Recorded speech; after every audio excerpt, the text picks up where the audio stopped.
इतिहास के पन्ने हमें बताते हैं कि आज से लगभग 800 साल पहले दिल्ली की गद्दी पर हिंदू सम्राट पृथ्वीराज चौहान की हुकूमत थी। एक ऐसे सम्राट की हुकूमत जिनका परचम संपूर्ण उत्तर भारत पर लहराता था। सम्राट पृथ्वीराज का जन्म ईस्वी सन 1166 को गुजरात के पाटन में हुआ था। उनके पिता सोमेश्वर चौहान अजमेर सहित उत्तर भारत की विशाल हुकूमत के मालिक थे। पिता की मृत्यु के बाद मात्र 11 साल की बाल अवस्था में चौहानों की सत्ता सम्राट पृथ्वीराज के हाथों में आई। तो आइए आज हम जानते हैं विदेशी हमलावरों पर कहर बरपाने वाले हिंद के अमर सपूत सम्राट पृथ्वीराज चौहान के बारे में, जिन्होंने 17 बार विदेशी राक्षसों को पराजित कर जीवित छोड़ दिया और यही दया भाव उनके अंत का कारण बना। उनकी मृत्यु के बाद भारत में पहली बार इस्लामिक सत्ता कायम हुई। उम्मीद है आपने इस वीडियो को लाइक किया होगा। चलिए शुरू करते हैं। ईस्वी सन 1178 में अपने पिता की मृत्यु के बाद पृथ्वीराज अजमेर की राज गद्दी पर बैठे। इस वक्त उनका राज्य चारों तरफ से बिखरा हुआ था। उनके सामंत, सरदार और रिश्तेदारों ने पृथ्वीराज को बालक समझकर उनकी रियासत को हड़पना शुरू कर दिया। राज्य के बड़े हिस्से पर सामंतों ने अपने अपने स्वतंत्र राज्य खड़े कर दिए और फिर यहीं से शुरू हुआ पृथ्वी विजय का वो दौर, जब पृथ्वीराज एक प्रलय की भांति अपने शत्रुओं के विनाश पर उतर आए। उन्होंने गुरुग्राम में अपने चाचा की संपूर्ण सेना को उखाड़ फेंका, पराजित सैनिकों के सर काटकर अजमेर किले पर लटका दिए। इस मृत्यु के खेल में पृथ्वीराज को अपने चाचा सहित कई सौ गद्दारों को मार डालना पड़ा और इस तरह उन्होंने चौहानी सत्ता पर अपनी मजबूत पकड़ बनाई।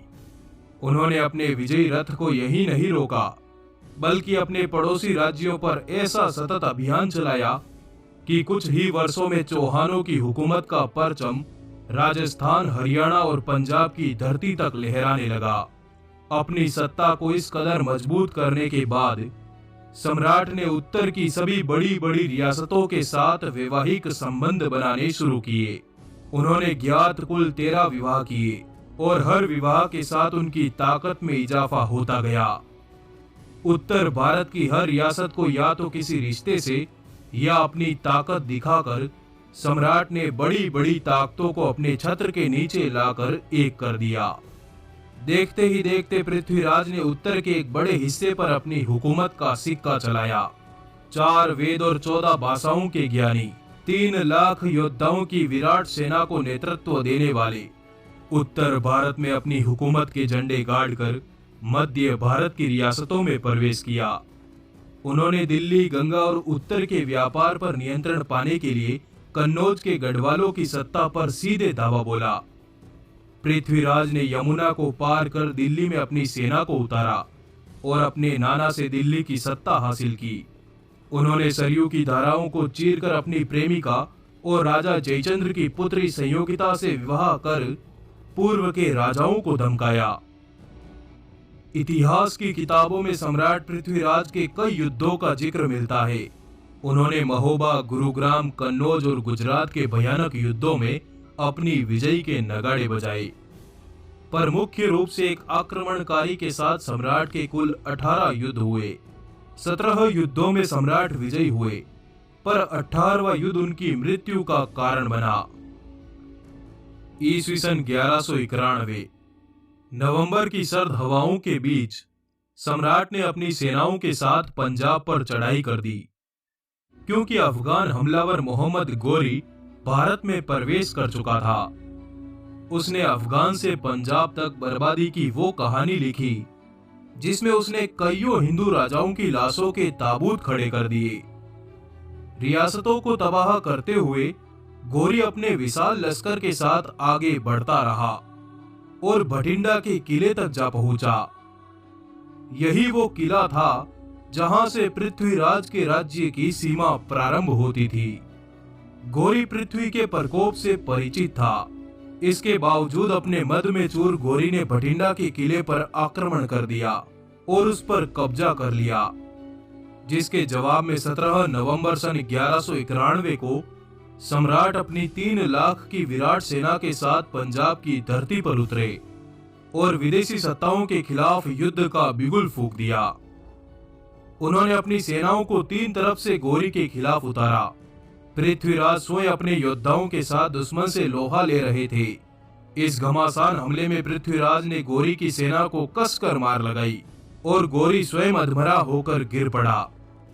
चारों तरफ मौत का मंजर देख गोरी ने अपने लश्कर रोक दिए और पंजाब से उल्टे पांव भाग छूटा।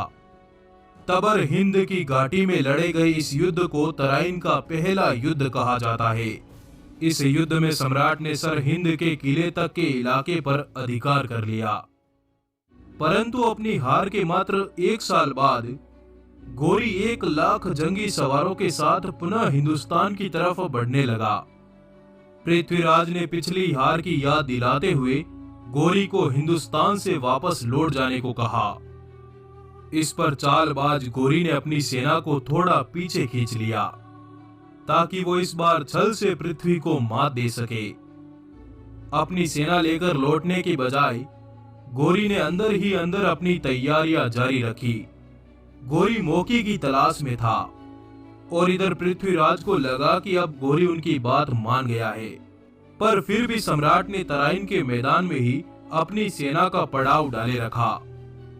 एक दिन गोरी को खबर मिली कि हिंदू योद्धा सूर्योदय से पहले और सूर्यास्त के बाद युद्ध नहीं करते। अधर्मी गोरी को यह मौका मिलते ही सुबह अचानक गोरी ने पृथ्वीराज के पड़ाव पर धावा बोल दिया और भयंकर कत्लेआम मचा दिया। पूजा पाठ में मग्न हिंदवी योद्धाओं को अधर्मी तलवार ने रक्त रंजित कर दिया।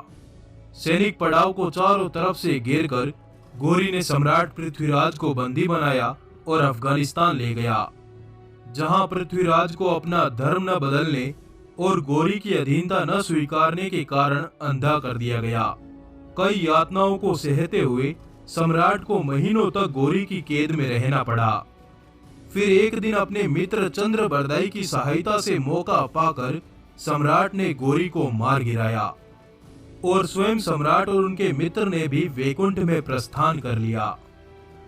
सम्राट की पराजय के बाद गोरी ने अजमेर, दिल्ली और फिर कन्नौज पर आक्रमण किया। कन्नौज में इस्लामिक सत्ता की स्थापना के बाद कन्नौज के राजपूतों और ब्राह्मणों ने अपने मूल स्थान को त्याग दिया। आज इनकी पहचान कन्नौज या गोत्र के ब्राह्मण और राजपूत के रूप में की जाती है। आपका आभार, धन्यवाद, जुड़े रहिए।